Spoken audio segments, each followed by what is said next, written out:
dans un travail de conscience et dire, bah voilà, moi là, cet après-midi, je prends du temps pour mon enfant intérieur et pourquoi pas, bah, je vais aller voir un dessin animé, pourquoi pas, je vais aller faire un tour de manège, etc.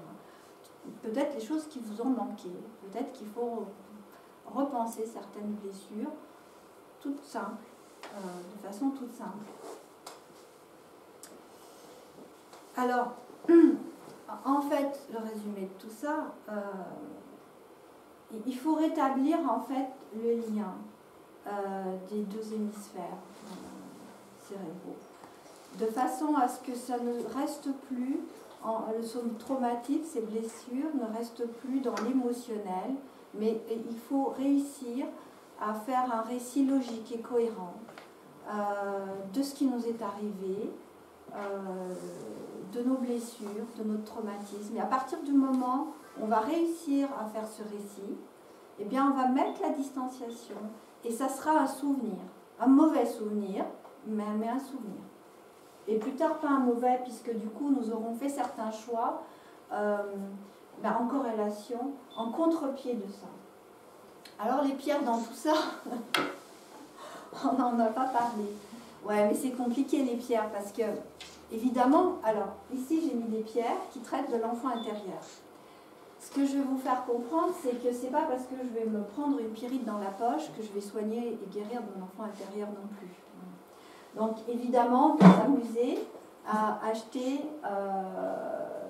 acquérir ces pierres-là, celles qui nous attirent le plus. Alors évidemment, j'ai mis plusieurs aragonites, toutes les différentes couleurs, mais évidemment, l'aragonite est une pierre par excellence qui va travailler avec le complexe d'abandon, avec tout ce qui est lié à l'enfance. Il y en a d'autres, hein. Je n'ai pas tout mis, parce qu'en fait, il s'agit de faire un travail avec les pierres. On va pas dire je vais prendre la rhodochrosite, puis bon, voilà, je travaille avec mon enfant intérieur. C'est pas comme ça, il va falloir identifier, c'est-à-dire, si j'ai subi un traumatisme, alors j'ai mis les peurs, c'est pas ça que je voulais mettre, là j'ai mis les pierres qui sont liées au traumatisme et au choc. On va commencer par là quand même. Avant d'aller chercher l'enfant intérieur, on va calmer, on va penser les blessures quand même.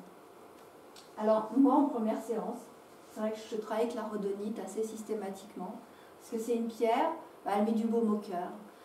Quoi qu'il arrive, elle fait cicatriser, que ce soit des blessures anciennes ou récentes. Voilà, je vais travailler avec la rhodonite, parce que d'abord il faut apaiser.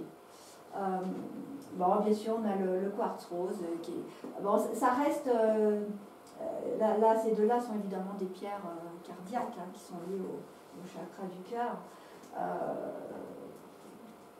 Il y a des pierres aussi qui permettent, je n'ai pas tout mis, mais il faut identifier d'où peut provenir la blessure.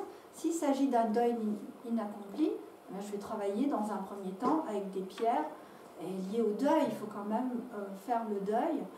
Et petit à petit, on va certainement basculer dans des pierres de confiance en soi. Parce qu'en fait, ce qu'on cherche avec toutes ces dépendances, c'est remplir un vide.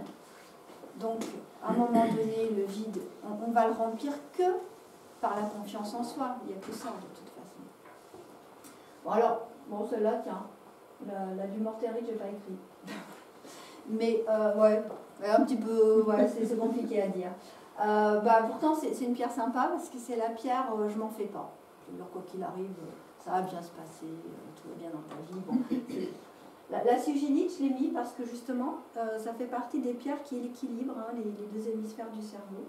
Donc, qui vont nous aider à faire la relation entre ces deux hémisphères et éventuellement à pouvoir mettre des mots, puisqu'on a vu que au niveau cérébral, les zones de la parole sont atrophiées.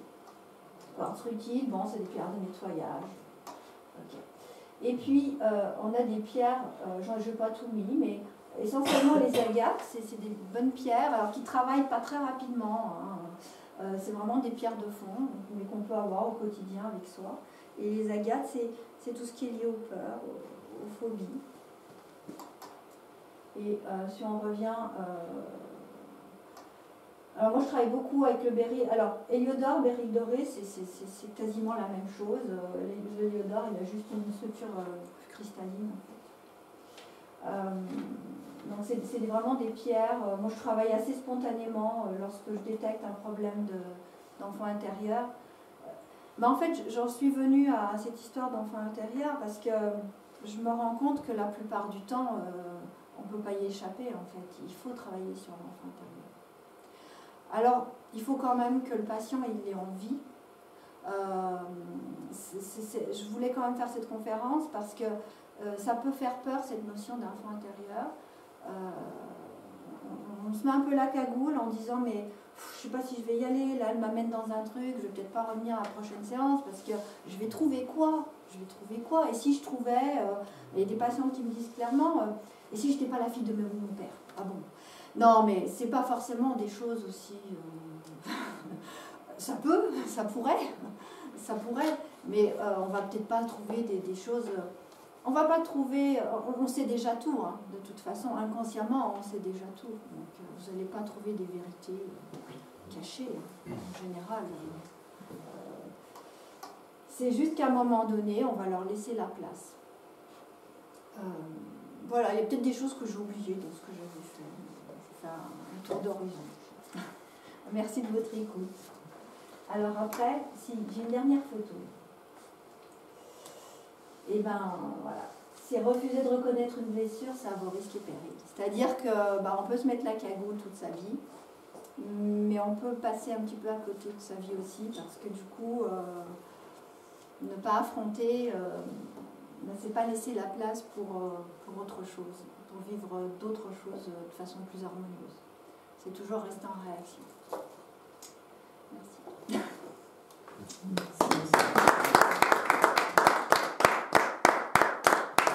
Bon, je ne sais pas si j'ai été claire.